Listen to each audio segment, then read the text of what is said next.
All right, y'all. I have a special treat for you guys. Now, I wanted to do an episode with some vetters, right? Some fellow people just like yourself that watch the show, support the show.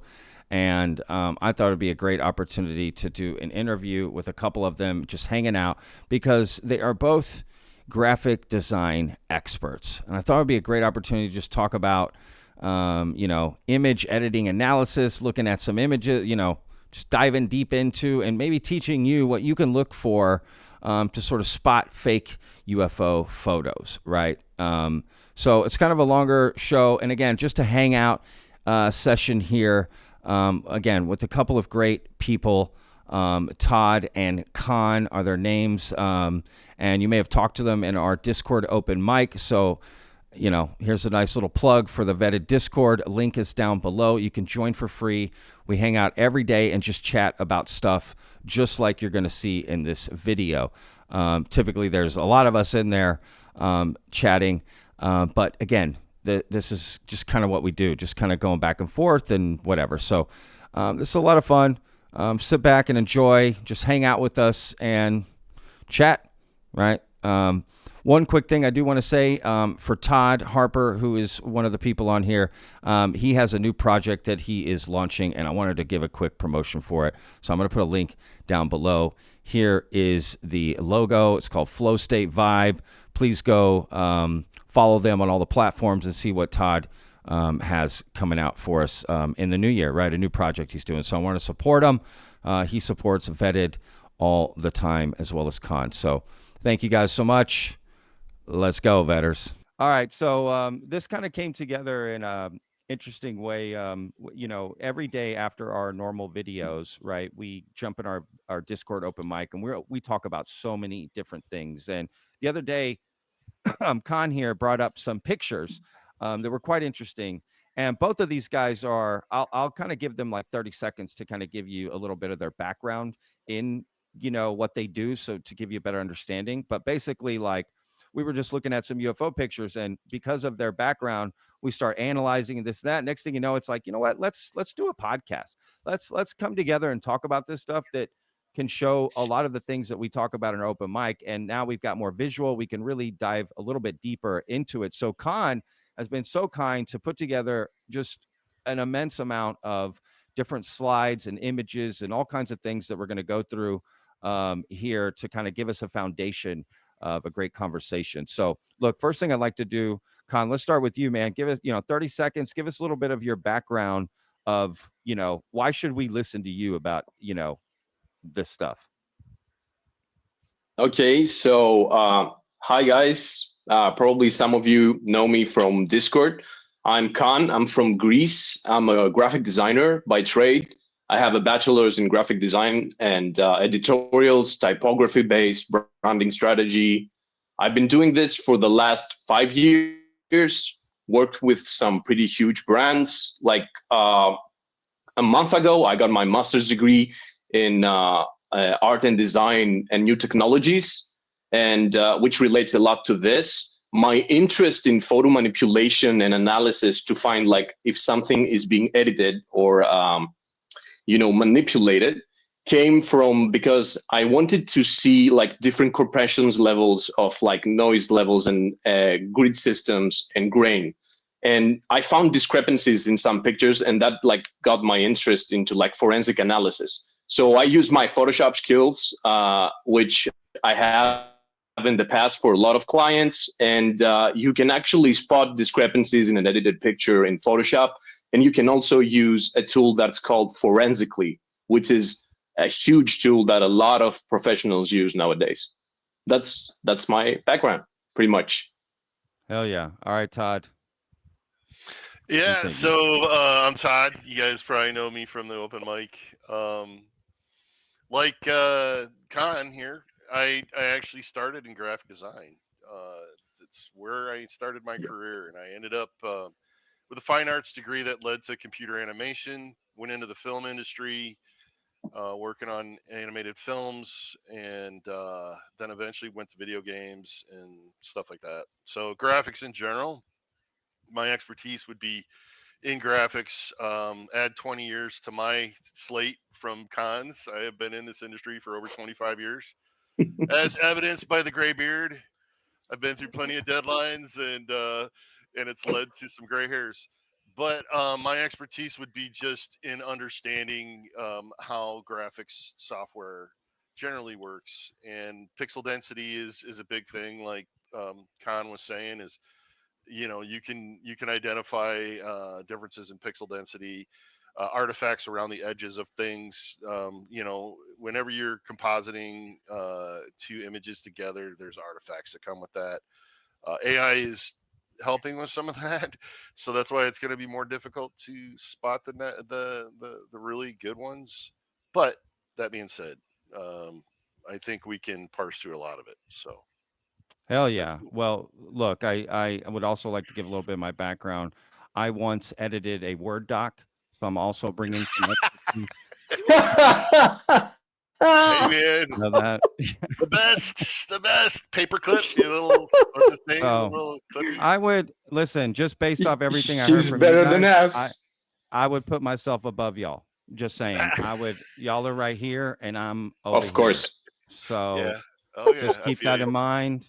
And I'm working on a second Word doc for 2025. That's my goal, to edit a second Word doc. We'll see. I don't know. I don't Gold-plated want to Word make any doc. promises here, Platinum. but anyway, yeah. So look, clearly, guys, I can vouch for these guys. I've spoken with them so many conversations, hundreds of hours probably over the course of time with you guys, and can definitely, attest to their expertise in this side of things, which is why I'm really excited that they're both here, to be honest, to dive into this. I think this is going to be very helpful for the thousands and thousands of people that will watch this video. Not to make you guys nervous, but that will happen. So let's jump into this, guys. Look, again, we've got this broken down into 4 sort of segments, right, for the show today. And our first one is going to be, let me bring it up here. What should I call, what do I call this, this segment here that we're Let's going to call start it. with? Let's call it what it is. Let's call it the triangle from 2010 that was over Greenville, South Carolina. Let's call it what it is. Yeah. Okay. Yeah. Greenville, South Carolina. What year did you say this was? 2010. 2010. 2010. Got it. Okay. Yeah. Yeah, this is a fascinating picture. This is kind of what started the whole thing, right? Was this initial picture Yeah. that Con posted in our chat, and I had never seen it before, and Yeah. there's 2 of them, and I was kind of like, oh, I mean, at first glance, right, when you see this picture, it's it's like, what the hell is that thing, right? Like, so yeah, you know what, Con, I'll let you kind of take the floor here with this.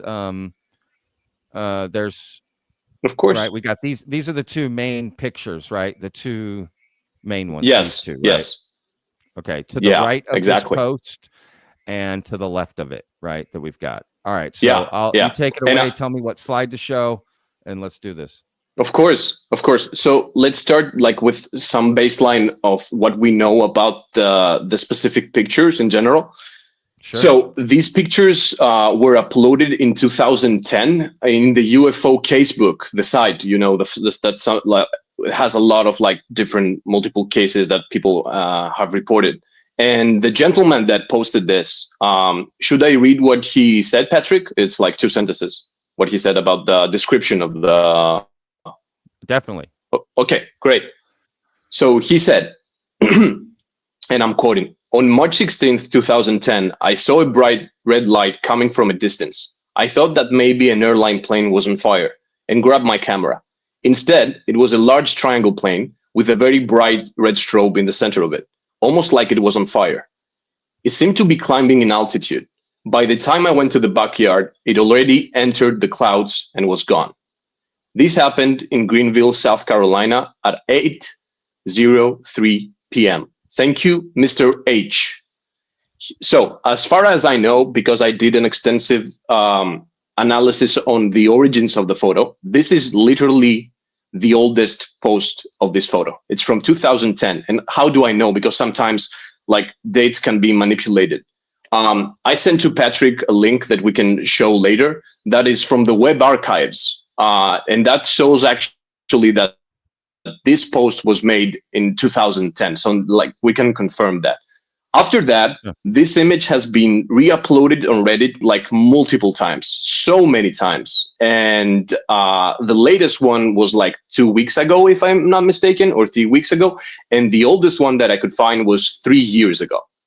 As far as we know, this photo has not been debunked.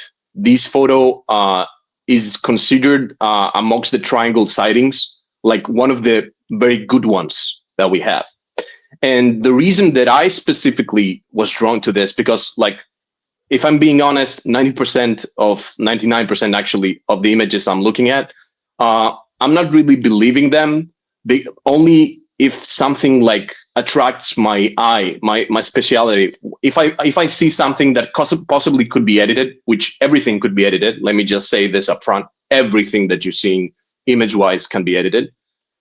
It can be edited, by the way, into a molecular level of noise. Like you can actually like even do a noise comparison, and you can fake the noise comparison of each picture.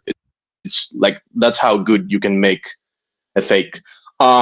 But I watched some things that was really interesting about this. So I'm just going to analyze the first two pictures. We see a triangle in a very dim lit neighborhood. And you can actually see that the brightest spot at that neighborhood, it's the belly of the craft. Nothing else is more bright or thermal, if you will, than this. And if you've seen the two pictures, great, Patrick, yeah. If you've seen the two pictures, I did some tracing of how the source of light looks, so it changes. Like the guy that actually took these pictures, you can see that the source of light is not the same. This is one here, and the other one you can see has a different shape. There you go.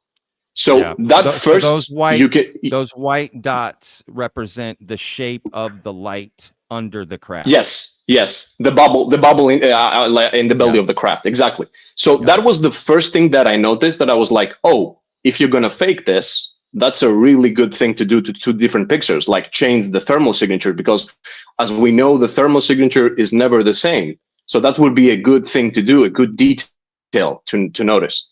So then we move forward because he gave us his metadata. So here is his metadata. Yeah, you can see that the metadata comes in a digital format. He probably has photoshopped this, so he put like the three different compositions in one, so we can see it better. It's not something malevolent, as I can tell. It's not like a bad edit to hide something.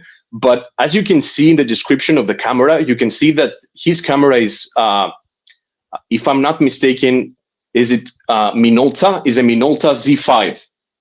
Yeah. If you can see in the next slide, this is the camera.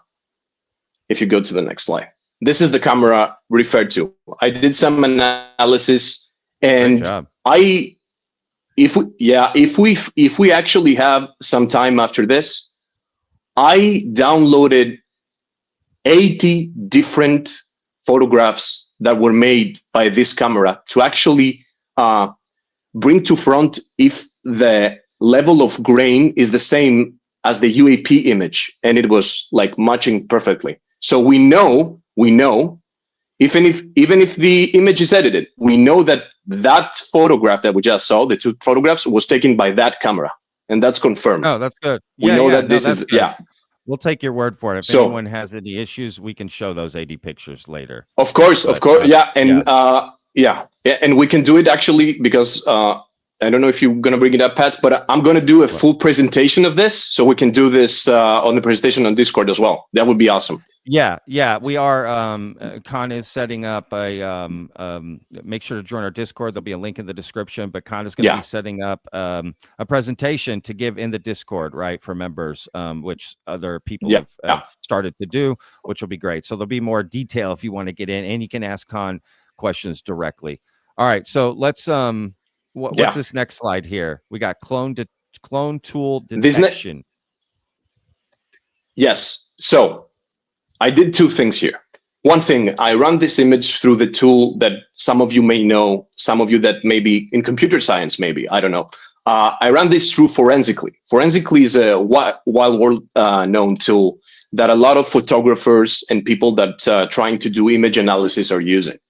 The clone tool does a specific thing. It tries to see if anything in the photo specifically has been edited for a specific reason or replicated, like if something has been replicated. And as you can see, when the clone tool picks something specific, it doesn't go everywhere in the picture. It goes to one place. So if you can see, it didn't go to the triangle. It went everywhere else. So that's a good thing. That means that it passes the clone tool. Let's explain the clone tool real quick. Yeah, good idea. Of course. So the clone tool lets you sample from one section of the image, and then you can replicate with a tool like a brush in another part of the image and paint over it. Usually you would do this to fix something that's in a photo that you don't want there. Let's say you're creating a photo for your family and there was something in the background that wasn't supposed to be there. You sample something from a piece of wall that has nothing on it. You paint over the part that had something in it. There are more advanced ways to do this now, but the clone tool is used quite frequently, especially in older images. Yeah. As an example might be real quick. An example might be you take a picture of, family portrait at the park, and you notice on your head you've got some hair sticking up like this, and the sky is behind you. So what you do is you can take from the sky and basically cover up the hair, right? And just pulling from another part of the image to cover that up, right? Copy and paste, if you will, within the image. Yeah, and it just you usually softly blend it, but it's a different. It's an identical piece of the image in another place.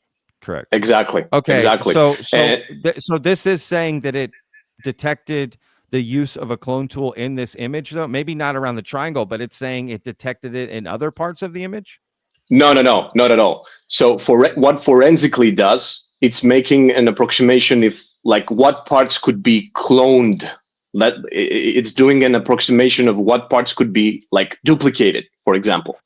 And what like if I take a photograph of you right now, which could be a real photograph, it's not edited. If I upload it on forensically would actually spot a lot of stuff on your photograph. It would spot your mic, your ears, your like stuff that the AI could think that could be duplicated. So it's very important that I tried the clone tool detection 20 times and never got into the craft with a specific integration that I tried. So a lot of times, are you inferring that is a positive for the authenticity of? That's a positive. Yes, that's the first positive. That's the first positive. The other positive that I did not actually put here because I have to mention it, but it was impossible to put because I have to put a video to show it. You guys can do it yourself. I will post the image. If you do a spot healing brush tool in Photoshop over the triangle. So what does the spot healing brush tool does in general? It fixes some specific. Not yet. No. You don't have to. You don't have to. It's a little thing I have to. Yeah. Of course. Yeah. Okay. So the spot healing brush tool does a very specific thing that it's quite important if you're using Photoshop. It can actually, when you pick a specific area that you think is edited, it does two things. If you picking that, what it will actually happen is that it will duplicate. Oh, I got framed. Oh, that's awesome. Yeah. That's great. That's gonna be a meme. That's gonna be a meme. Yeah. So if the object you're trying to spot heal brush, okay, is like a forgery, a fake object that somebody edited, it will actually multiply the object in very weird ways because the spot healing brush tool is not understanding what that layer is. But if it's a real artifact of the photo, it will disappear. So I did that too, and the triangle disappeared, which is a very, like, I'm going to say it's very good for the authenticity of this. That's all. That's how we should reference this as we move, right? Like things you bring up, like this adds authenticity, or it takes away. Yes, this adds. Yes, this adds. Yeah. Yes. Okay. So cool. For now, it adds. Yeah. Yeah. Right on. Okay. So all right. So we're on clone detection tool. What's this slide here? Yeah. What is this stuff here? This What is we the got high here? pass level in Photoshop. If you can read it, Patrick. I just put it there for some people that may not know what that filter is. Oh, like different terms that we're talking about. Yeah, this Yeah, is great, maybe to give. I can say I can give it myself. I can tell those things myself if you want to. I don't have a problem at all. Well, I guess what I'm asking is, you did these things to the picture, or these are things we need to talk about the picture, or is this just for more information?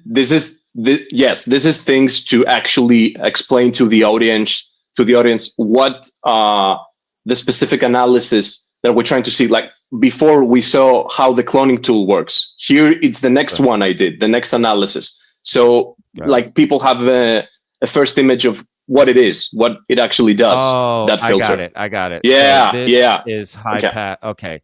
All right. So high pass filter, it says, is a powerful tool primarily used for sharpening images, but it can also serve as an indirect way to detect manipulation in photographs. And so then you've applied this high pass filter. You can see the little triangle there. Yes. And so what does that tell you? Yeah. When you see this, like, that's in the picture. Go to the next one. Go to the next one.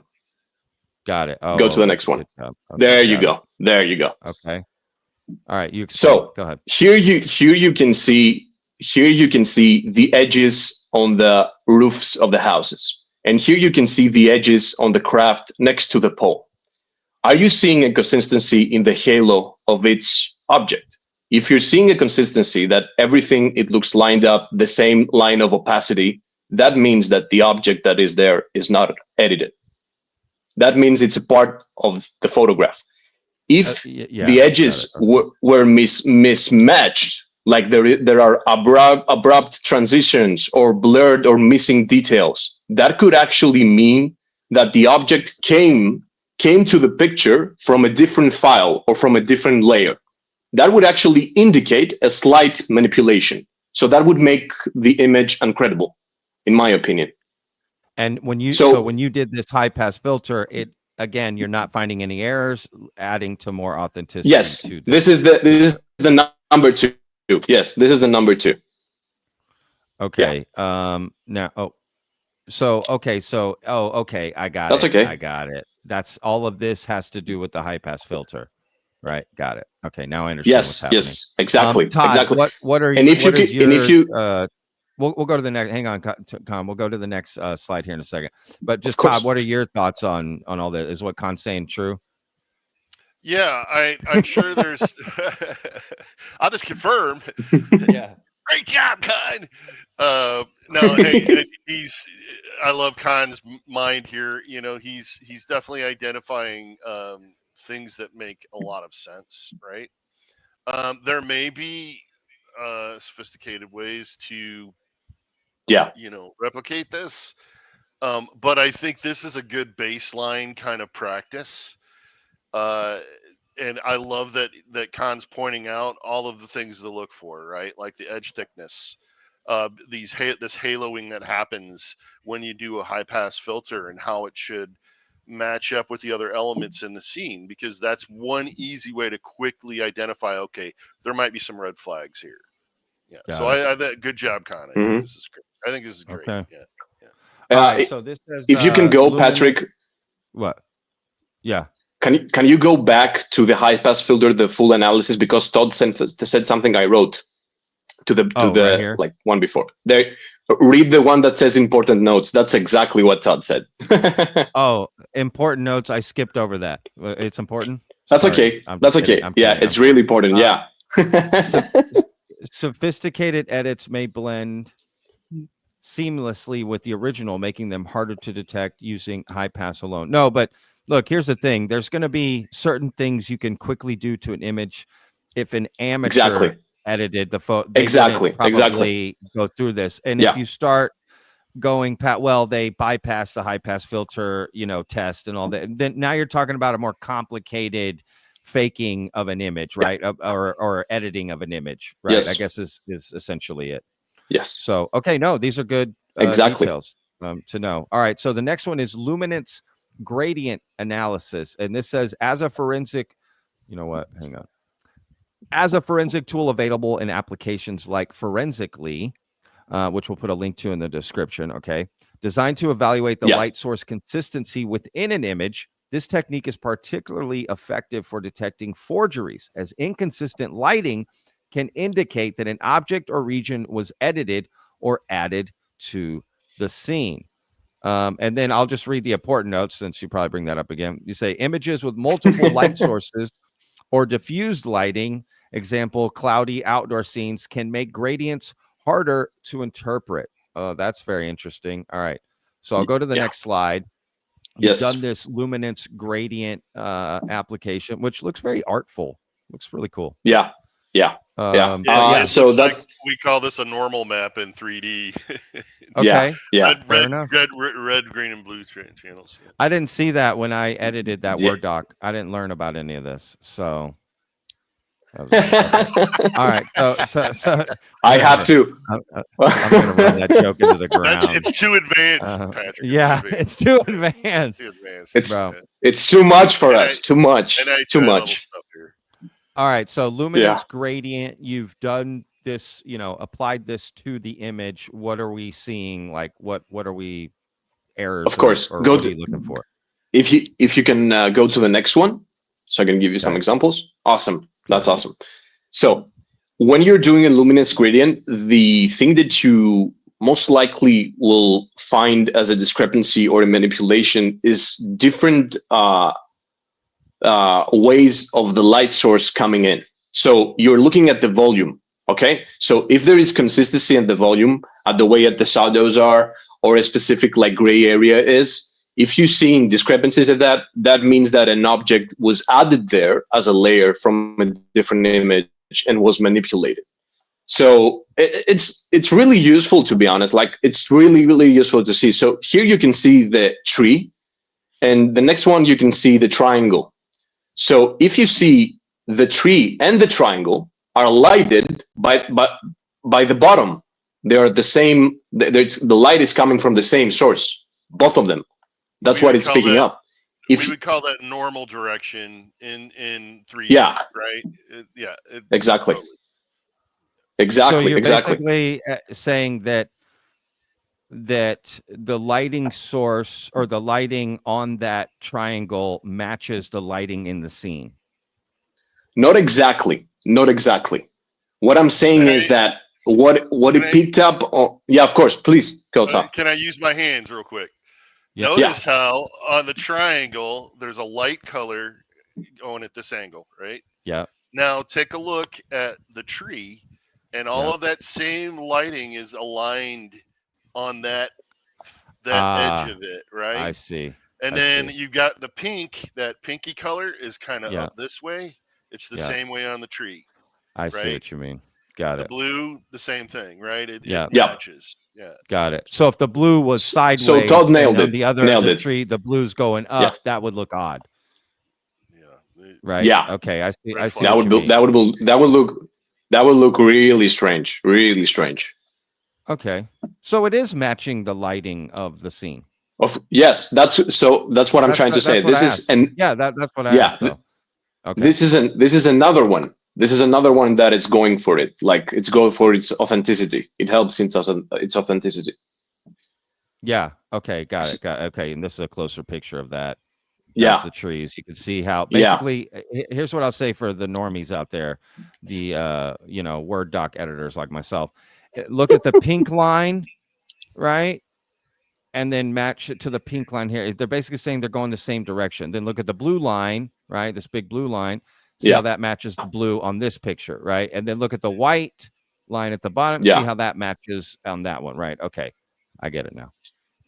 Okay. Yeah. Boom. Yeah.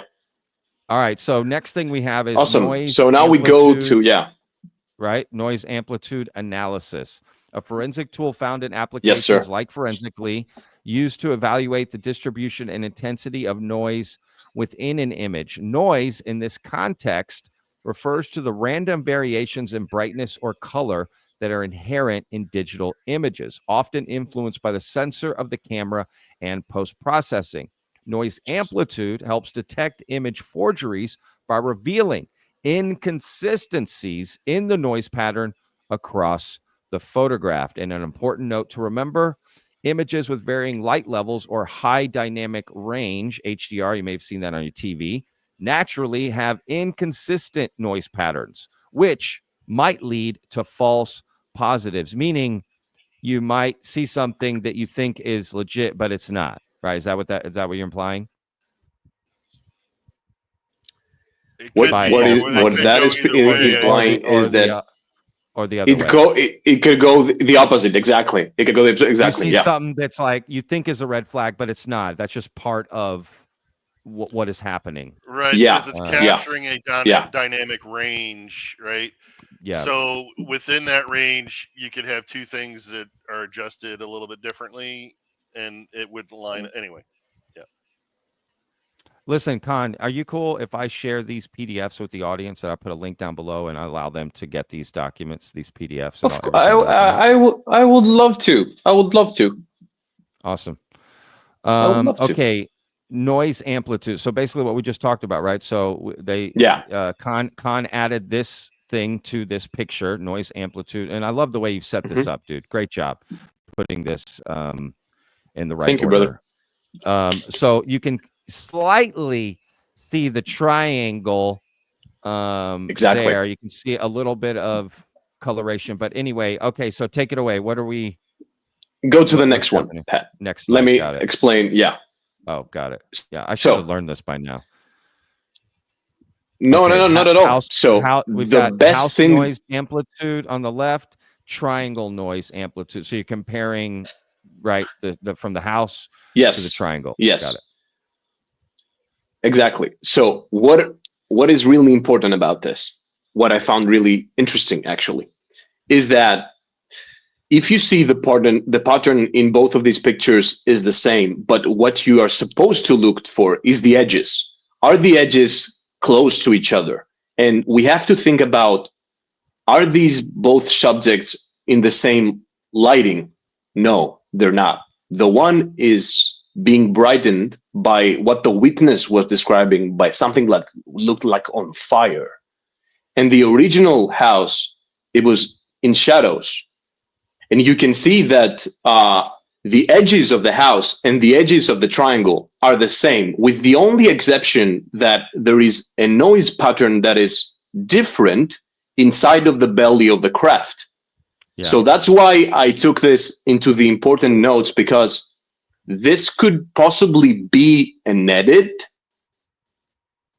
This is the first time that we possibly could see an edit, but got it. That happens also when you find a thermal signature and the noise amplitude doesn't find it. Got so it. We don't know. That's what I'm gonna say. Yeah, it could be a false positive, and you were saying edit, it could because be. with that thick Greek accent, I don't think people understand. Yeah, I'm sorry. I'm sorry. That's fine. I'm here to translate. I'm so sorry. Edit. So basically, this is the first sign that we've seen from this picture, at least in this layout that we're doing here, that maybe there was some manipulation done to the photo. But again, based on what you said as a little disclaimer, that could also be a false positive, meaning you think it's an edit, but it's actually not. It's just natural for the light source and what it's creating. Yeah. Okay. Exactly. Cool. Dude, I love this. I love it. So what he's saying is in the center there of the triangle, right? That little pattern potentially could be an edit, but it could be a false positive too, right? Todd, would you agree with that? Yeah. Okay. And there's the house. Oh, I love this. This is so cool, guys. All right. If I'm having fun, that means people in the audience are going to have fun with this. That's awesome. Right. So, that's awesome. Principal component analysis. All right. A tool that can help identify potential image forgeries by analyzing and visualizing color and tonal relationships in an image. PCA is a statistical method that reduces the complexity of data while retaining its essential features, allowing patterns or anomalies to be highlighted. And one important note to consider is PCA outputs require expertise to interpret correctly. Natural variations in lighting or texture can sometimes appear as anomalies. So kind of the same thing as before, meaning you could spot something, but unless you know exactly how to read this, you may translate it wrong. So basically, like, you think you know Spanish because you live in Texas, you don't, right? You could translate something wrong and it changes the whole meaning of things. So you kind of have to know what you're doing when you use this particular tool. Am I correct in saying that? Exactly. Okay. Exactly. Okay. Exactly. So Right. I'm going to say before we move on into this, that is the only one of the of the analysis that I did that it could really be useful if a computer science major that's into like image forgery or image analytics could actually give us his own opinion, because that's the only thing from the ones that I'm going to present that is very far away from graphic design and goes into computer graphics. So that is really interesting part that I should point out. No, that's good to know. It's kind of even above your pay grade, right? Or not Well, above, Yeah. but different pay grade. To be honest Yeah. with you, like that is such a specific skill set in tradecraft. Yeah. So Yeah. like even in my industry, I'm not analyzing pixels on that level, right? Like Got it. Yeah. I'm literally making a pretty image. That's what's important for me. You know what I mean? Sure. Sure. No, Yeah. this is great context, honestly. All right. So, okay. So we're here. Principal component analysis. Just, I realize you Let's guys go aren't to the next computer one. Yeah. scientists, but yeah, Yeah. let's just at least get, because it would be better than my analysis, because if I look at it, I go white, black, blur. I don't, I don't, I don't, I see, Swirly, I see swirly, dots. colly. I see pixels. I don't know what to say here. So, Alien craft. alien. All right. So we've got like Con has Does done in not all the compute. previous slides. Yeah, it does not compute. Yeah. So like Con has done in all the previous parts of this, right? We've got the house comparing to the triangle, and what discrepancies or similarity, or what are we seeing here? Okay. So here we see no discrepancies. And the reason I'm saying that, and I would really love the opinion of a computer science that does this after me, is that the triangle in the original photo is, the majority of it, at least, except from the bottom, is black. So that is very natural thing to present it here with white. And if you see the pattern, like it's actually blends in seamlessly with the rest of the background, which is a good thing. That's a good thing to do. And if you go into the house in the roofs, you can see also the roofs are, you can see the edges of the roofs. They're blending with the background the same way that the triangle is. So you don't see an actual manipulation in this. But that's it for my part in this. I would love like a computer science to look at this analysis of the PCA. So, Con, let me ask you, as you know, from one graphics guy to another, do Yeah. you think that the reason that we're seeing solid white there with very little variation is that there's the absence of any color, aka the clipping, right? So, like, you can clip out an image where it's pure white or it's pure black, right?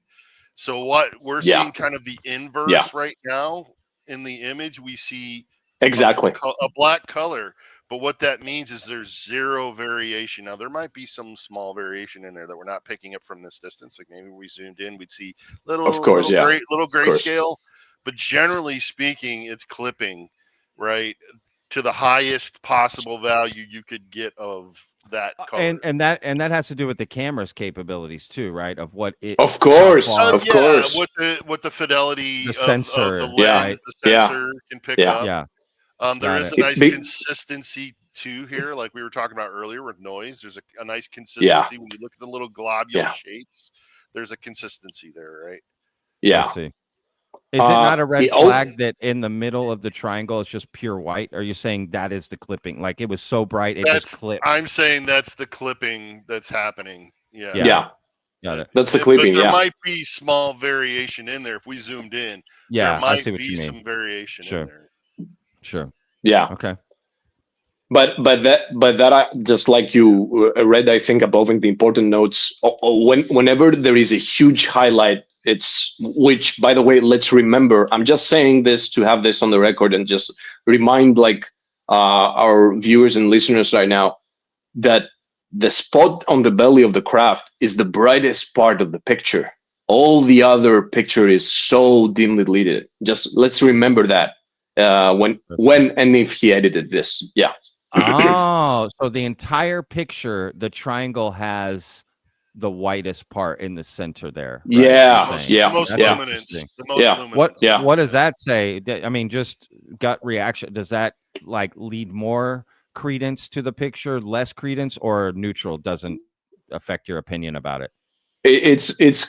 In my personal opinion, it's neutral. It doesn't like present a complete edit for me to say that yes, this is edited, because like the noise amplitude before, I was like 50-50. Yeah, that could be actually be edited, or yeah, it could be a false positive. You know what I'm going to do as a test that I'm going to add to the final cut of this? Can I send you Yeah, guys like a few examples of pictures where I'll tell you what, I'll send you both the same pictures and I will only edit one and I'm going to see if you guys can catch it. So that'd be a cool test, yeah, right? And I'll reveal that in yeah. this. What do you think? Sure. All right. Yeah, yeah, that would be cool. I'm going to Yep. try to trick you guys and see if it works. Yeah. I don't know. I mean, it'd be cool. I'm sure. Well, hang on. Y'all are going to catch it right away. Jesus Christ. My shit's going to be so bad. But hey, I'm going to give it a go. All right. Let's move to this next part. This is part of the same picture, right? Right here. This error level analysis is part of the same picture, right? This is the next one. Yeah, this is the next analysis.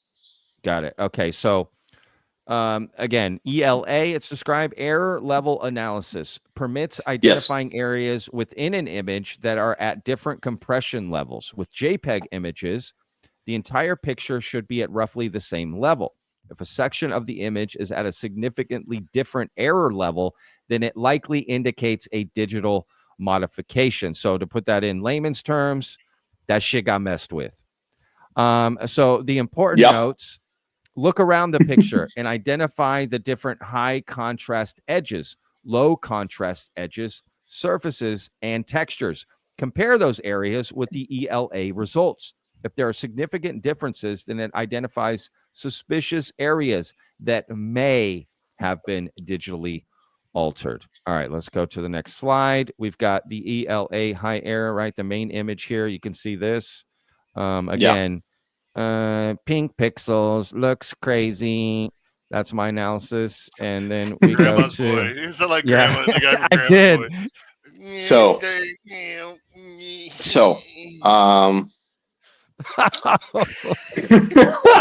I love that movie. I love that movie so much.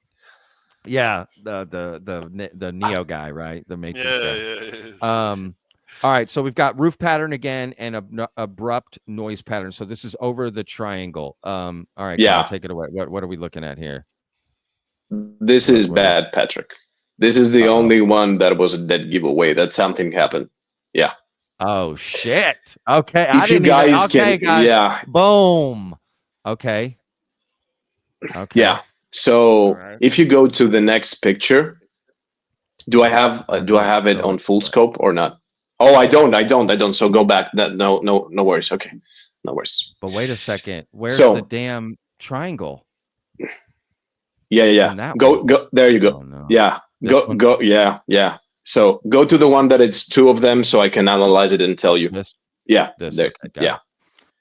So do you actually see on the one that says LAA abrupt noise pattern? Do you guys, both of you, I'm asking this question, do you see a square in the middle of the screen? A square that is forming, not a full formed square. You can zoom that in, right, Patrick? Of course, you can zoom it. Yeah, I think you can zoom that in, Patrick. Yeah. I'm going to say yes. I can't right now, but I will in the final edit. Yes, I see the square. Awesome. Because I can see the most apparent lines are the one on the left and the bottom. Yeah. It's pretty. Oh no. Yeah. I know what you mean by this. Like I know what's happening here. Actually. So listen, layer, guys. A square image. So listen. I'm gonna say this. It hurts me because I love that picture. But let me just say this. When you're not seeing the shape of the original object and you see a completely different shape, what it looks to me here is that there was an object in the original picture that the guy made, but he edited it.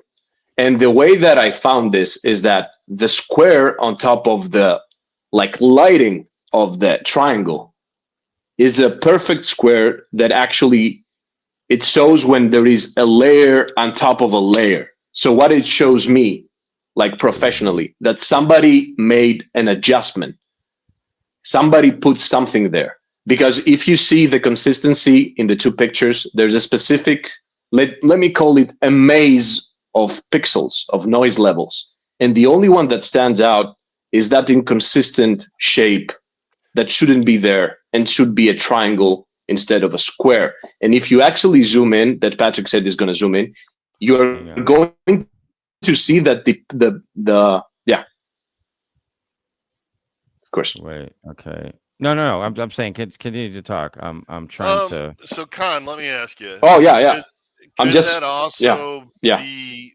Okay. So I'll give you an example of what happens sometimes when I do stuff in my yard. I'm doing DIY things and stuff like that. Sometimes the day in which I'm photographing it either might be later in the like early evening. It could be a really bright day, and I want something more diffuse. And sometimes I do a little bit of adjustment to try and pop certain things, right, so to speak, pop. And so I'm wondering, is it possible that what's happening here is that individual doing the same thing is in order to demonstrate how anomalous this thing looked to them, because when they take the photo, it didn't it didn't show it the way that they saw it, that they tried to pop the contrast or something like that. Is that a possibility? 110%. 110%. That I couldn't say it better myself. I was gonna say that after the analysis that was going to say. No. That's fine. That's fine. Not at all. Where my mind went. Yeah. But there's of course. Let me. There is the box. You can clearly see a box forming. Yeah. Right there, like 1,000%. By the way, Patrick, let me say this. The box doesn't mean that is 100% a fake object. You know what it could possibly mean? That the guy doesn't know Photoshop and he got the rectangle tool. He clicked the specific light part of the triangle, turned up the brightness, and that's it. That's something that completely can happen. The marquee tool, which is the marching ants, right? He used the marquee tool. Probably, yeah. He drew a little postage stamp over the light because he wanted to pop the contrast of the light. He increased the luminance of that area just enough to kind of pop it. And why? then to pop the brightness of the light. But why do that? That ruins the credibility of the picture. Yeah, but that's not necessarily. You gotta think of where their mindset was at the time. And I'm not saying this is right or wrong. I'm just saying I'm just trying to understand, like you said. Yeah. This person sees this incredible thing in the sky and they're like, God, it doesn't show it the way I saw it though. Like that center Let me mess with it and add some Photoshop shit so then people will exactly. No, wait. Add additive, subtractive, like look, if the pixels are there, the pixels are there. It's not that the thing wasn't there. It's that maybe he intensified what was already there. But he did it in a way that makes it look like effery, right? Like and it may be effery. Like maybe this is just a bunch of hogwash, man. But either way, it could also be something more prosaic, like this isn't showing what I saw. For some reason, I'm not getting the intensity from this propulsion engine, whatever the hell it is, and it needs to be more intense. Well, that's their mistake, right? To share it to the world with any kind of editing, and that'd be a lesson for anybody out there. I understand as a guy that likes my pictures to look as good as they can look before I release them out there, that it's okay if you're showing pictures of your backyard, it's because you want to show something pretty. It's different when you're trying to provide evidence, because it's going to be scrutinized like this. It's going to be to the nines. Everybody's going to get in there in the pixels and do this kind of thing. Correct. I mean, Yeah. But no, that's a fair point. I mean, it's context. We're laying it all out. It's a possibility. That's all I'm Yeah, saying. It's one possibility for possibility. sure. I'm not For saying that's sure. what it was. I'm just 100%. saying one possibility. I would say, and I would just add on to that final point. That is weird if he did that. Don't do that. If you have a picture, don't mess with it. Just Yeah. put it up the Yeah. original. Yeah. Yeah. That's it. Yeah. Don't Yeah. try to Yeah. brighten. Don't try to Yeah. make it look more like a UFO. Yeah. Again, yeah. it could have 'Cause been then we don't innocent. know. It could have been innocent, Patrick. It could have been literally, this isn't what I saw. No, I Through- understand that. through It's my eye, innocent, I but was still wrong. Right? It's right. innocent, but still Well, wrong. I'm saying it could be right, but yes, Yeah, you're right. It for is sure. in the end. It's gonna screw up the evidence. Yep. Yeah, I wouldn't do that. It's like if you found a knife at a murder scene, you're like, it doesn't have enough blood on it, guys. Let's get more blood on the knife. So that it's a I don't know if better that's a good piece of example, evidence. but That's literally the little same Caro thing. syrup on there. A little Caro What syrup. if they're like, no, stab the body again and let's get real blood on it. Violent enough. We need more blood. Like, I mean, if the cops did that, you'd be like, why did you tamper with the evidence? Why did Yeah. you do that? Yeah. Okay, so let's go to the next slide. This is error level analysis, and I don't see a triangle. So what's happening from this? Oh, high error, and then this is just normal Error or level. what's happening here? So here is something that I'm going to teach in everybody that's going to be present in the presentation on Discord, how to use the forensically tool like correctly, because a lot of people will go to forensically and they crank up the different like opacity of the picture and it shows like no results, and that's the I put that there for like if somebody made an error level analysis and doesn't know how actually to use it, he wouldn't find any discrepancy. That's what I was trying to say. This is the wrong way to use the error level analysis. That's it. Okay, That's pretty much it. Let me see if this. I thought this would work better. That's not, is it? Hang on. Does this work better? I'm trying to make it bigger. Yeah. There we go. That's so weird. Yeah. Anyway, Yeah. you don't even want to know how I just did that, but okay. Yeah. So that's better. We can see these. I'm Yeah. going to do this from now on from the rest of PDF. I should have done Of this from course. the beginning. Of Anyway, course. don't hold it against me, guys. Where's all right. Clippy when you need him? Yeah. Yeah. All right. So we got this. Next slide.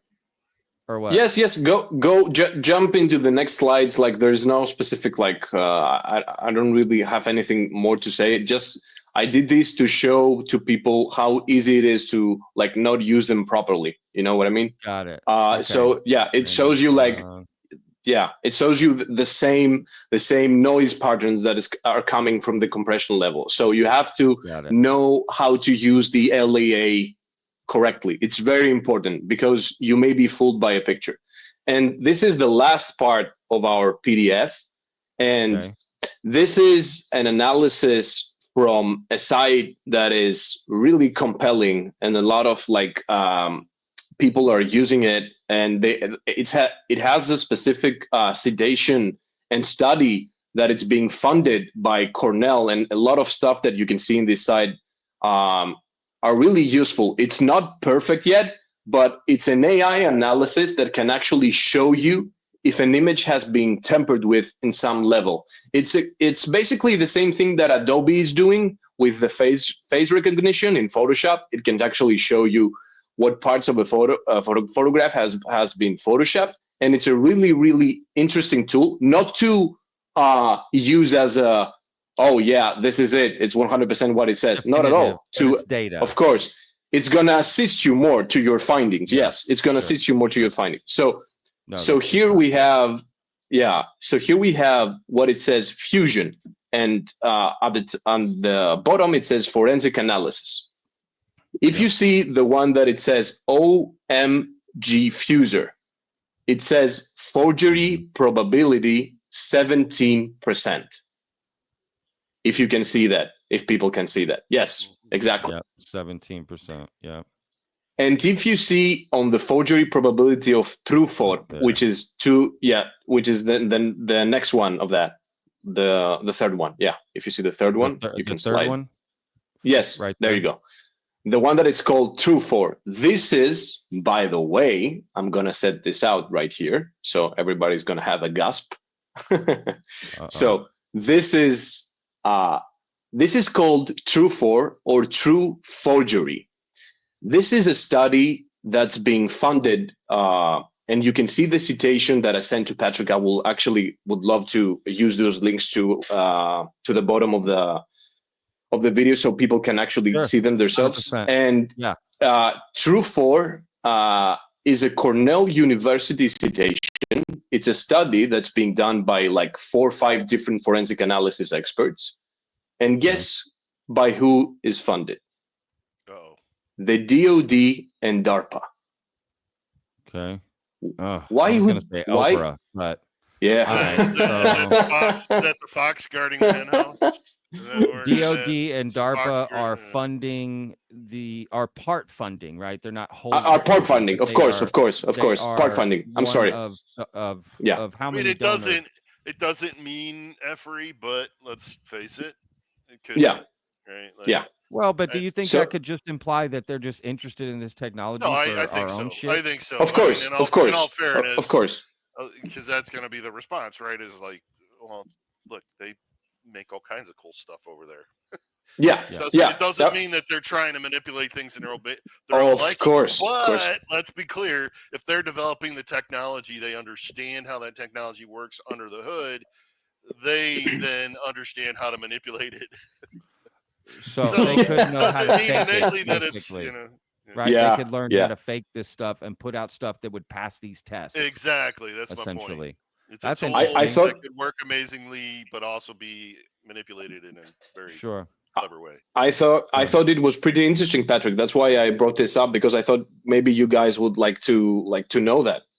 No, it's basically like saying in so many words, like essentially they get the answers to the test, so they could score 100. Meaning, if they wanted to put out something, if they wanted to put out something fake, they would know how to do it, and it passed these tests because they know what the system looks for. Yeah, they already know the answers. All right. Yeah. Okay. All right. So we've covered this.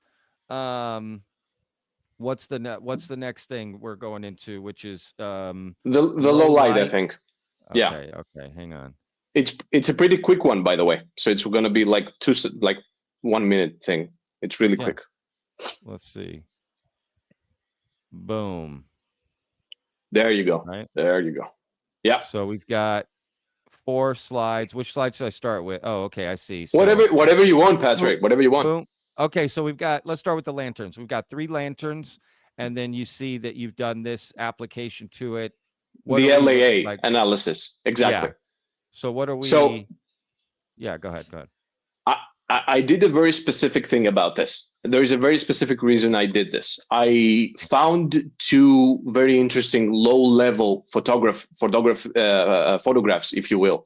One that's on lanterns that it's around like before nighttime, if you see, and the other one is a plane that is flying almost at night. You can say night, yeah.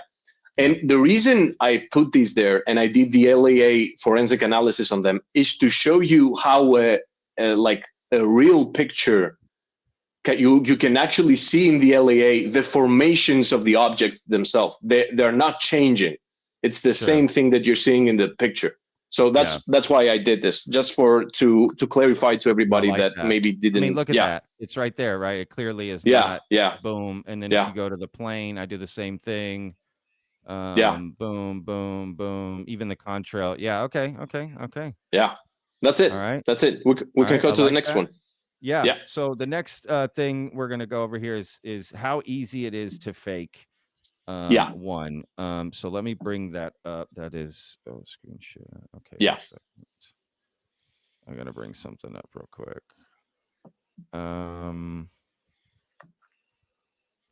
This.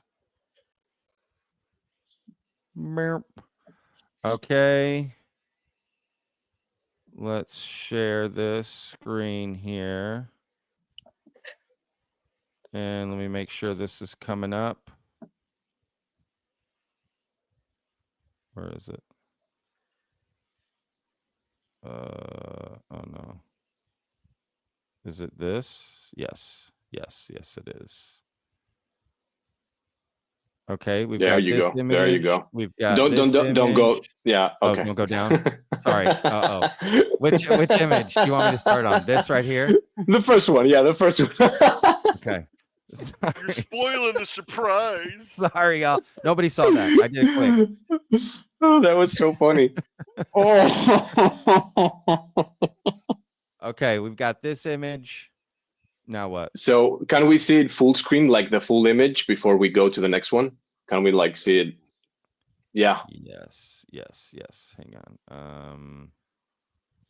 Let me try. This maybe?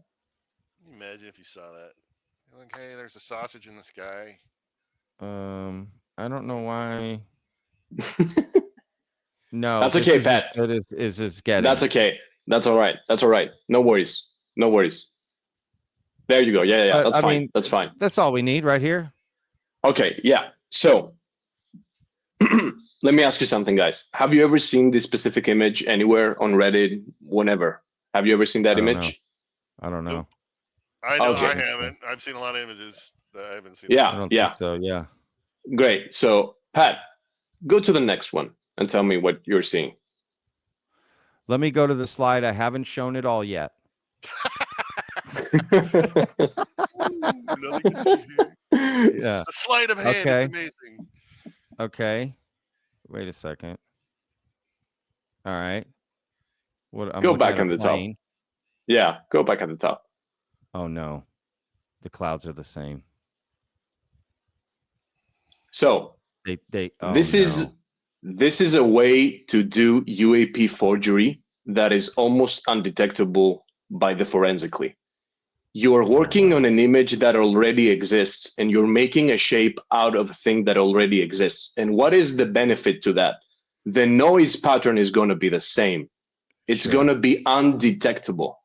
Yeah. So I'm just making this example to show how easy it is to fake something and why we should like know at least the basics. Like you told in the beginning, Patrick, in the base, like the pretty easy like fakery, the pretty easy editing, we should actually be able to, find them out, to show them out, to see how they're done.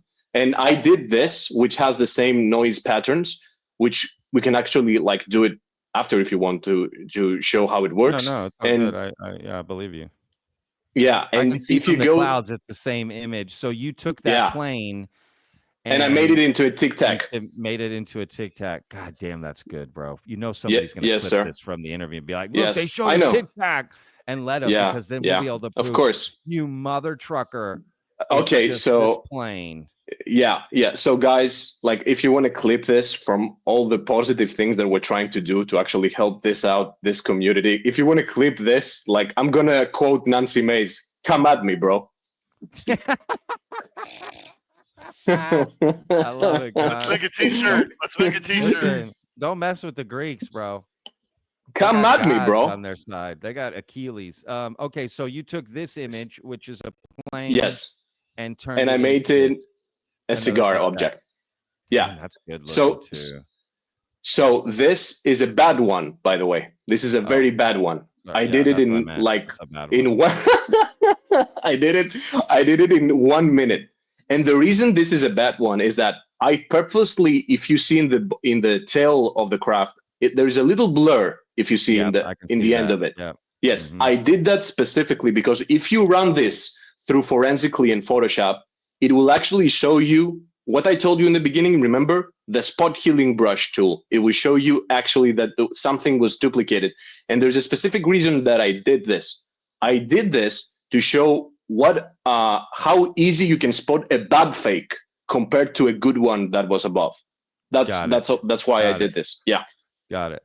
Okay. No, this is very helpful, man. I mean, honestly, I don't think most people would catch this. Like, they just wouldn't. This would fool the average person for sure, and especially the one above. Dude. Well, and especially people that are just eagerly looking. Yeah. 100%. Of course. And nobody needs to be a photo expert to be looking at these pictures, But I hope some people start to step up and help debunk pictures that get put up every day like this. I mean, just Yeah. every day. Just be aware that one of the reasons Vetted is kind of special in that way is that we do have people that are on so many sides of this, and this is what we do on a daily basis, right? But just know that we all want to believe, like Patrick's poster says behind him, we all want to believe. Yeah. But just know this is the level of scrutiny. There you go. This is the level of scrutiny that you will receive. So it's fine to just share things. I mean, we all do it, and we all get excited. But know that if we dig deeper, this is what happens, right? Is like you start looking at the actual data itself and scrutinizing the actual data on a much deeper level. 100%. And that's where you might have to eat crow, which is fine. Like, here's the moral of the story. Don't live in absolutes. Don't say 100%. There is no such thing. Don't be that person, because it's cringy. You're probably gonna get it thrown in your face, and then you got to eat crow sooner or later. So just 100%. Be level-headed about it. Be aware. I agree. All right, I've got this next. No, well said, Todd. Yeah, I couldn't agree more, man. That was incredible, Todd. Great. All right. Well, I wouldn't go that far, Con, but I'm just kidding. But it was. Thanks, buddy. You're the one that's doing all the analysis here, but I'll take credit. Sure. That's fine. That's fine. All right. So I love Todd. Am I doing the right slide here? Which one do I need to go to first? What do you want to start? No, that's okay, Pat. That's okay. Whatever you want. Yeah. So this is edited photos, right? These are edited photos. Yes. And I'm not, by the way, the specific that you're going to show right now. I haven't done an extensive analysis like I did on the black triangle. I just did the clone tool selection, and for some reason, the forensically tool all the time it pointed into the triangle, which it's not a great thing to do when you're trying to spot an object. So you can go on the next slide, which it shows actually that, Okay, hang on. Yeah. Don't let me forget. I want us to all give our conclusion to the first photos we showed that we did the big analysis on. I want to hear y'all's final conclusion on those images. Yes. I'll bring them up again. We'll go over it, but I want to end on that. Okay, so next slide. Oh, I see. Yeah. Got it. It lit up right away. So the AI goes like right away, instantly onto the object. And I did this like a couple of times and it went there. And then anecdotally, because I didn't have time for today's presentation, I did an error level analysis as well, like I did. And if you go to the next one, I believe, you can clearly see that the outline of the craft inside the white pixels, which is, to me personally, in my own opinion, which I will show you in the next one that we are going to present, this looks like a craft that's being copy pasted from one file to the other, because you can clearly see it in a black background in the error levels. It's completely different levels of compression. Got it. Okay. Yeah. It's not definitive, by the way. I've not done like 10 different analytics like the back one. I stumbled into this one. I also put this on the AI analysis. And if you go into, I think it says for the forgery levels, you can see, we can show the forgery levels. No? Oh, let me go a little bit closer, but continue. Yeah. Going closer to the OMG fuser level, and we can see what the AI picked and how much percentage that it shows. It's not a 100%, by the way. This doesn't mean that the photograph is 100% faked at all. I haven't done the complete analysis, but for it to just actually like pick the clone tune first, it's not a good sign, in my opinion. All right, let's zoom in on this. Yeah. You can go, you can slide. Yeah. So that's the image again. All right, so we've got forgery probability 97%. Yep. Well, listen, to play devil's advocate, it's not 100. Yeah. It's not. It's not. That's not good. I mean, more proof. We don't live in absolutes.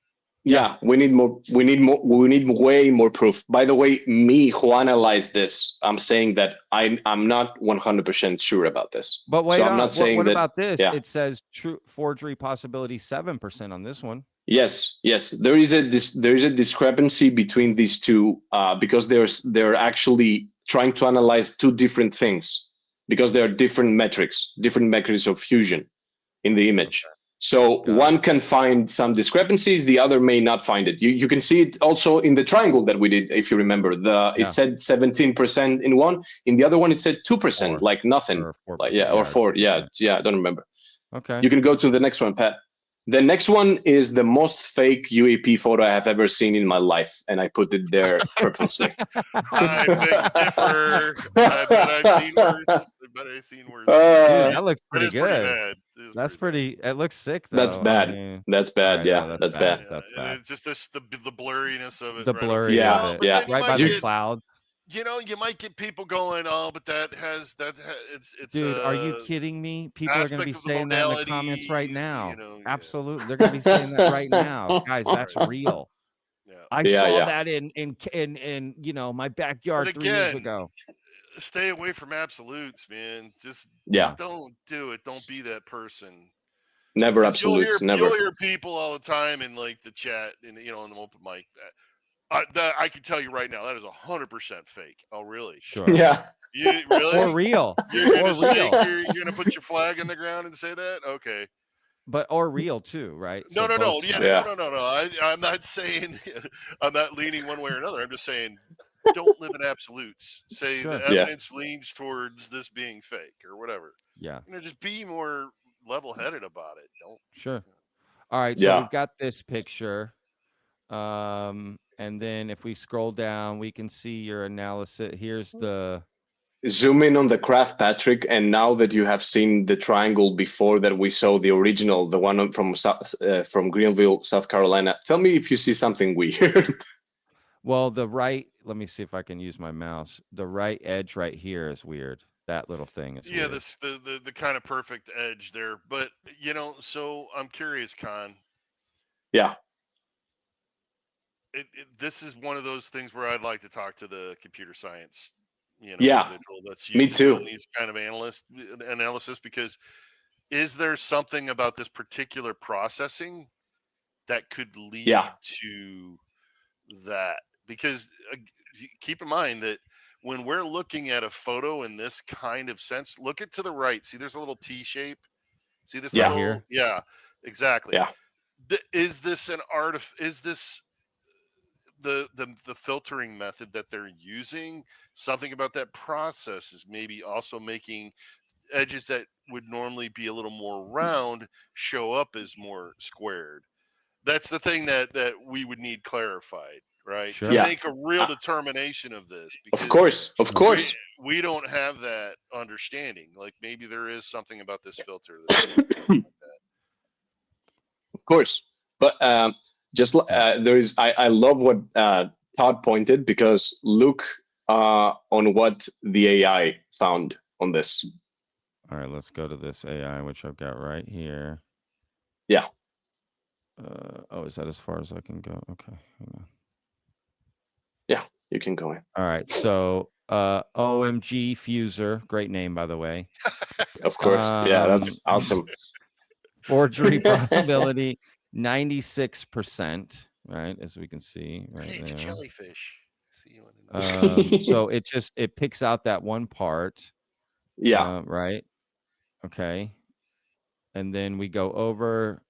True Force says forgery 87%. Wow, that whole thing is. It says that it's edited.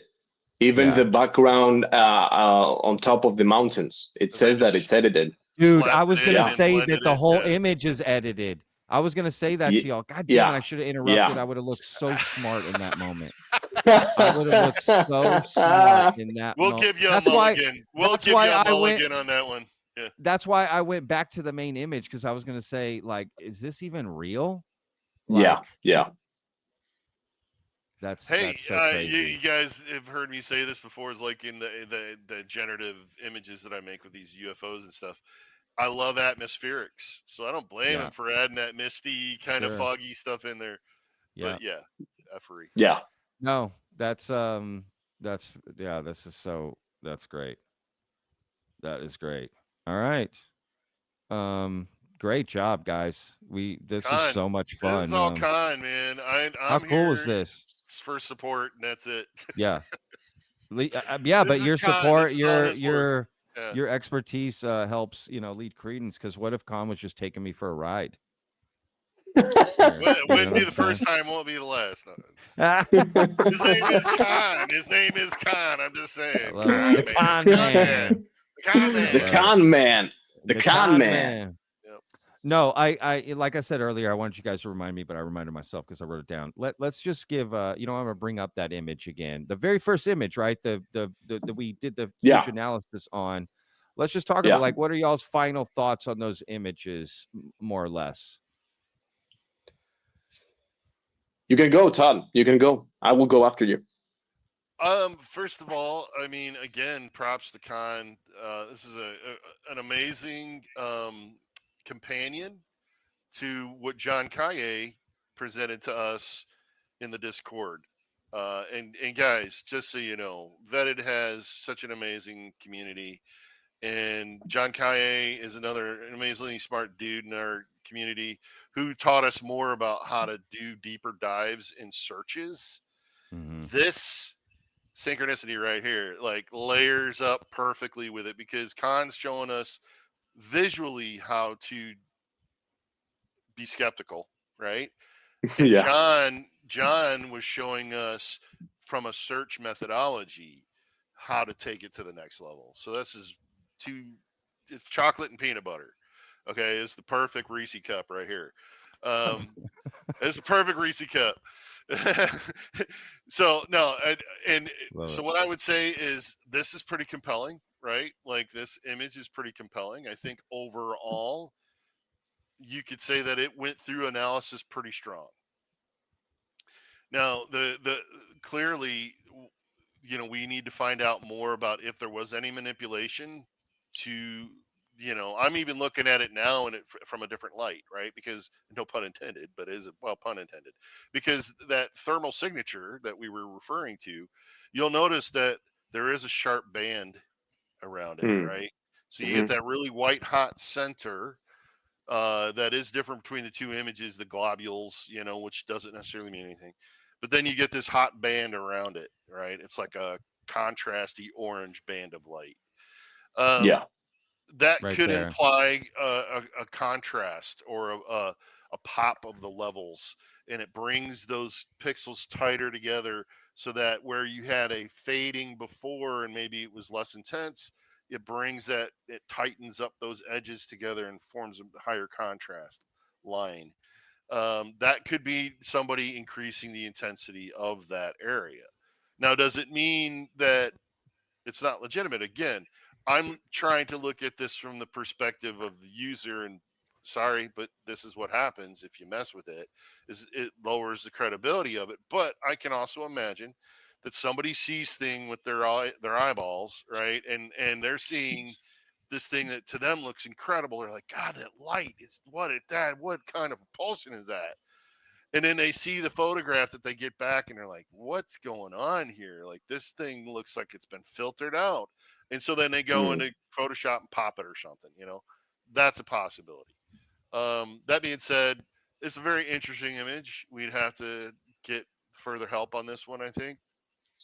Um, there is an indication that there could have been some effery going on, but it's an Yeah. interesting image that passed a lot of, testing.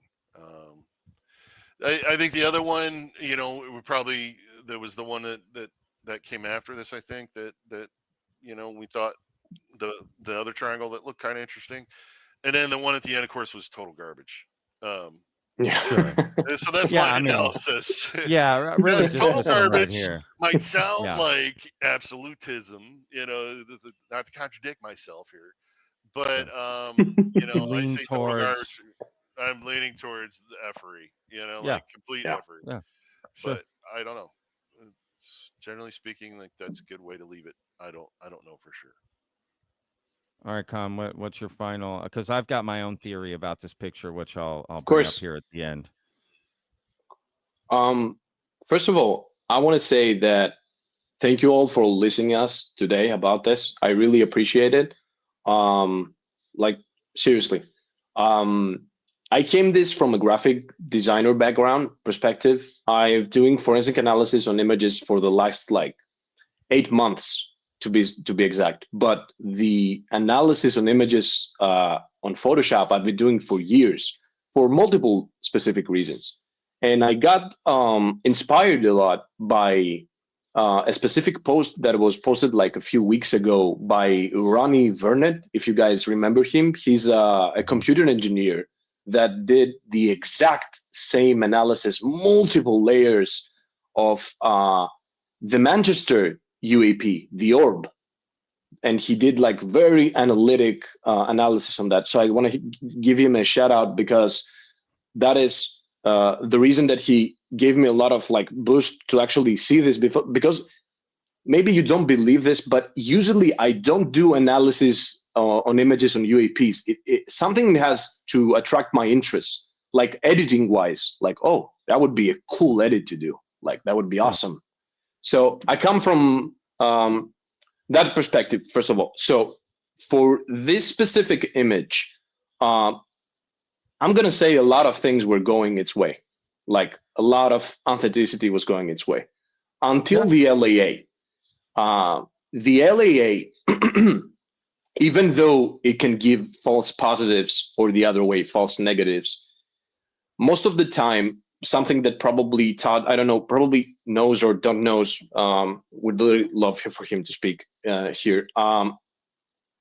It's very important if we think that the JPEG in the LAA, I'm going to say this on the presentation also, um, the LAA differs when the JPEG has a different compression level. What does that mean? That I downloaded the picture from the original open source site, and I took that image and I put it on my folder, and then maybe I send it, and then maybe I did the edits to it and stuff like that.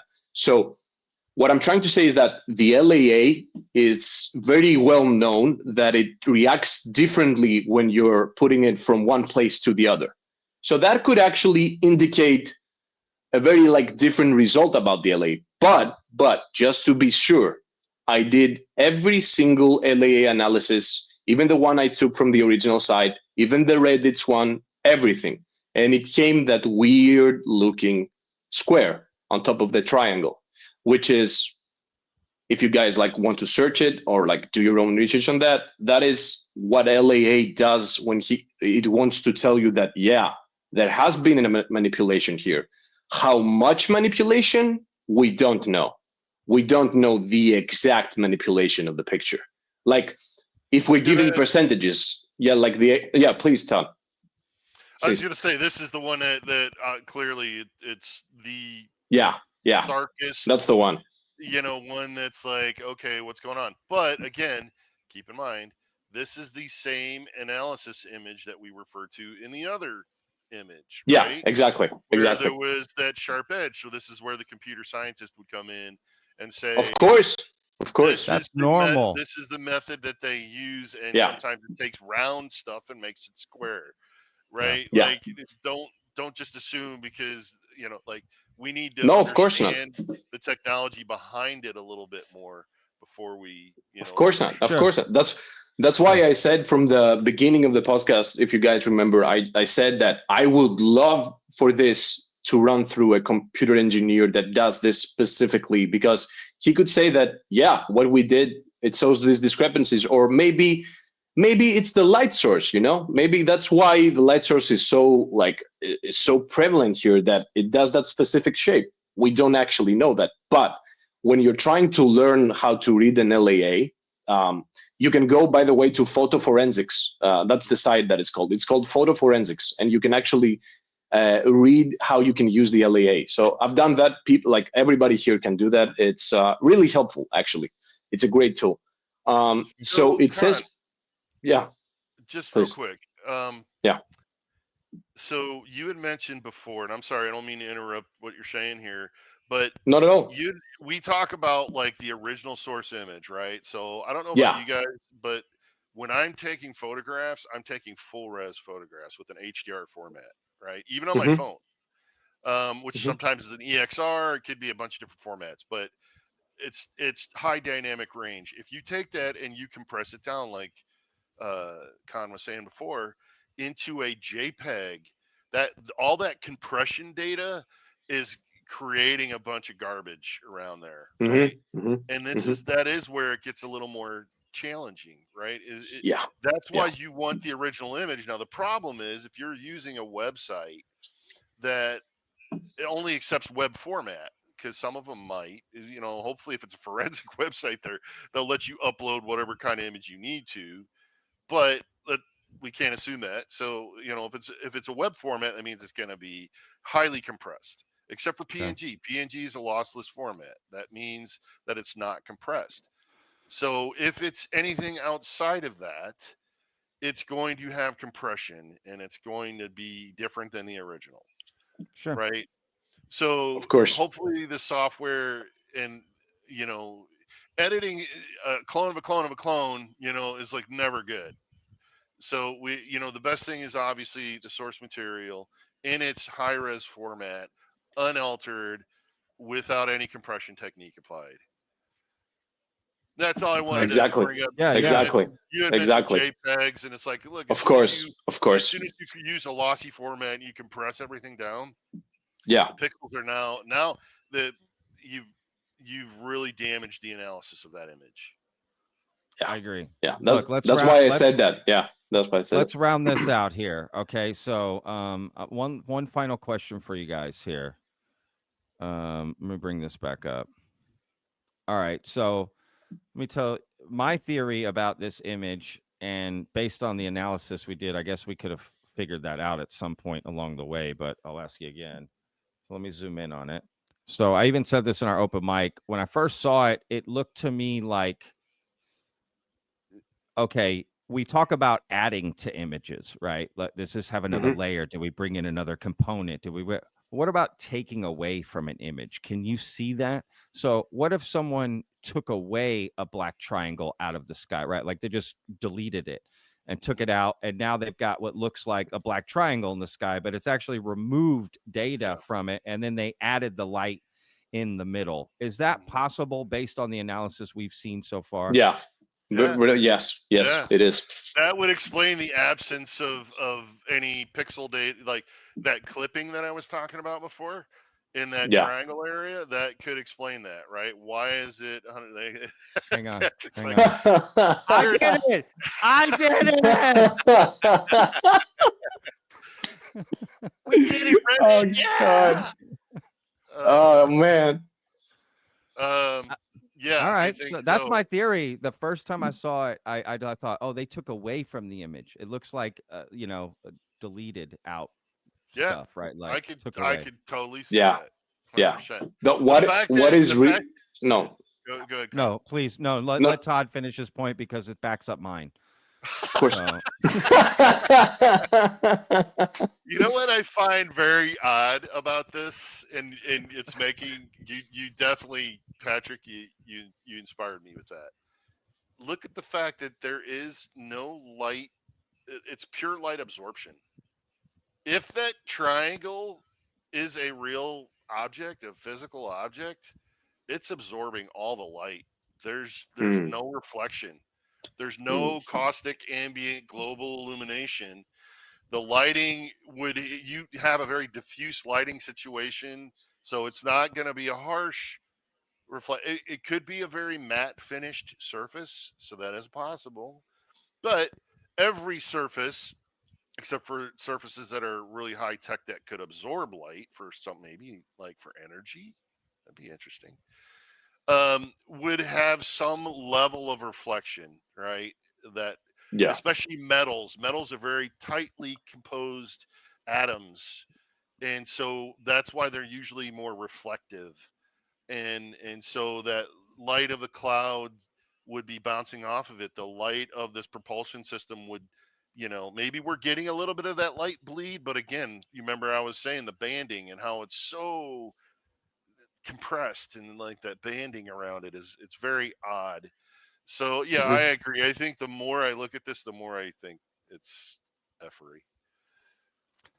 And just to add But I on don't to know. that, I don't know. look, just to add on to that, and again, I'm just a Word doc editor, but I, there would be diffused light to me around these triangles a little bit, right? Mhm. Around the Yeah, that's what I'm edges, saying. right? Like to You the would, exactly. yeah, And let's be real, to add on to that, it's a cloudy day. So meaning light is already being to diffused. diffuse. It's the That's what I'm evening. saying. Yeah, So it's very your diffused. camera is going to be picking up more light. So it's not like this would be Yeah. blown out by the sun where you wouldn't see that reflection. You would actually, the fact you don't see it is weird considering the weather Yeah. right now in this photo. You would see that light Great point. more because any light that's out right now, you would see immediately, right? The contrast of all the darkness and how dark it is, that light would stick out more, and you would see that bleed in to the edges of this triangle more. It would just be diffused. It would gradient out, right? Yeah, Essentially, the general rule of thumb in photography is that diffuse light is the best light for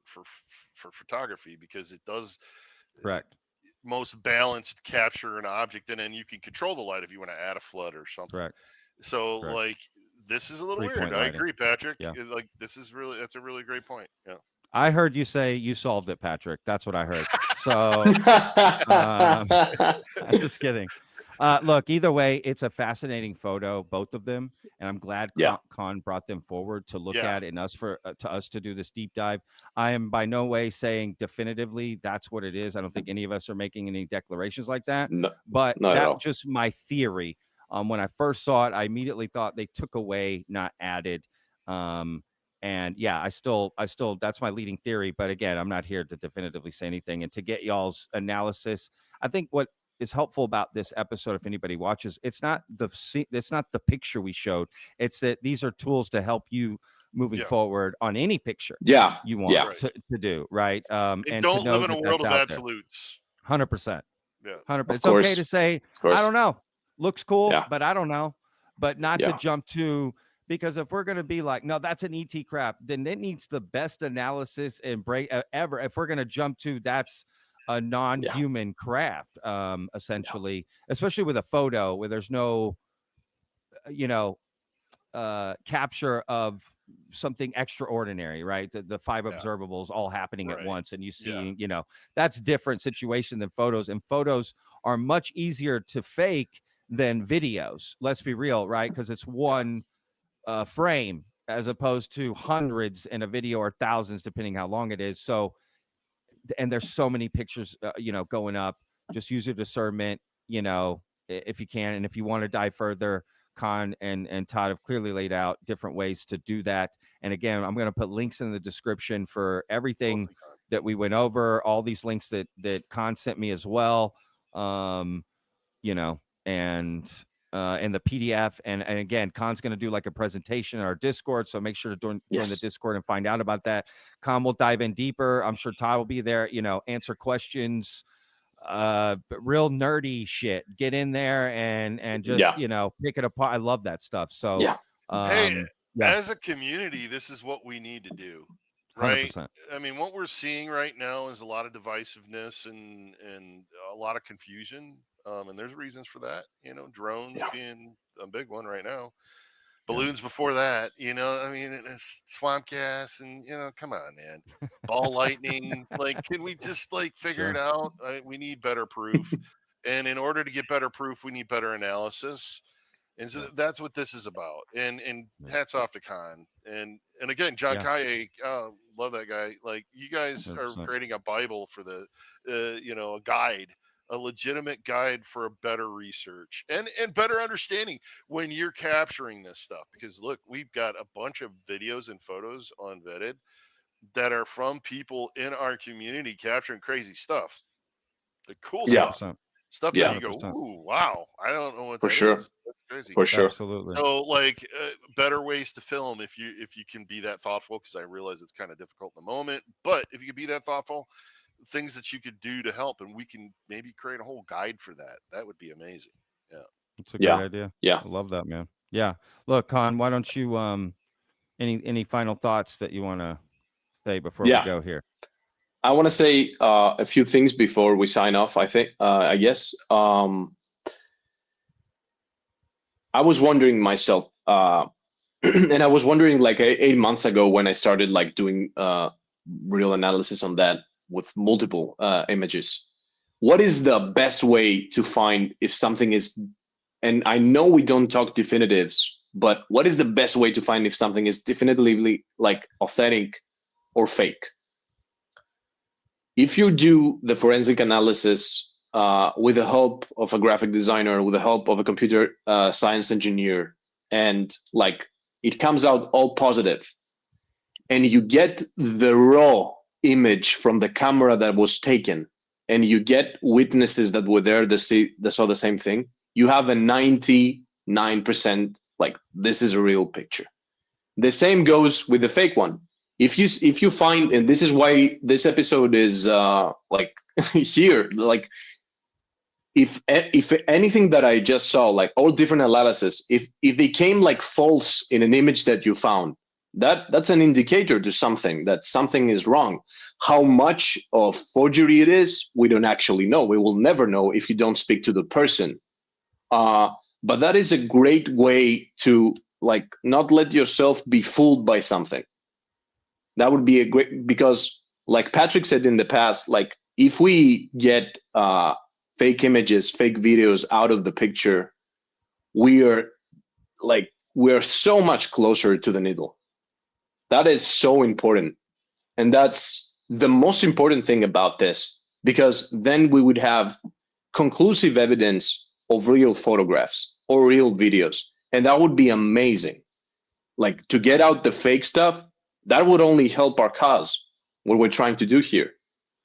That's why it's called vetted in the end of the day. Like, that's it. That's right. That's Absolutely. right. And because I have a tattoo. No, I'm just kidding. He's like shaved it into his chest hair. Yeah. Yeah, man. The vetted. It's the landing strip. I got enough to shave that in, unfortunately. I'm a real man. Okay. Got chest hair. No, look, guys, this was so cool. So, like I said, informational. I don't know, is that the right term to use here? Informative. Informative, yeah. And educational. That's the word I was looking for. Yeah, this was great. This was a lot of fun. Again, we'll put everything down below. You guys check it out. Please make sure to join the Discord. We talk every day and just hang out. Depending, it's a rotating skeleton crew of misfits and badass people in there, man, just from all different backgrounds, all across the globe, age group, everything. I love it so much.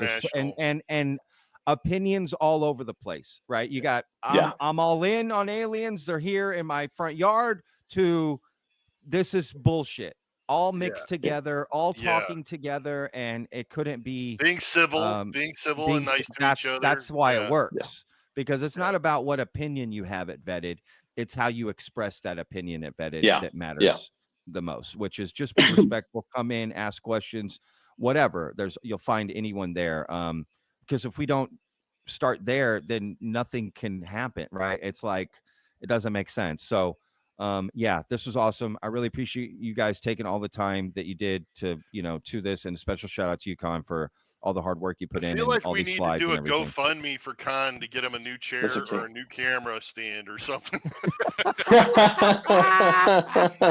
He's like, guys, I know. At the end of the video, he's out. He's like, I'm here. I'm under here somewhere. Guys, I just want to say that this was awesome. I had such a great time, and I really appreciate everything we did today. I love pictures, and I can't even make myself shorter. That's great. No. Oh man. Yeah. Thank you guys so much. This will go up in the next couple days, and really excited to get everyone's feedback and what they think, and for sure do more things like this.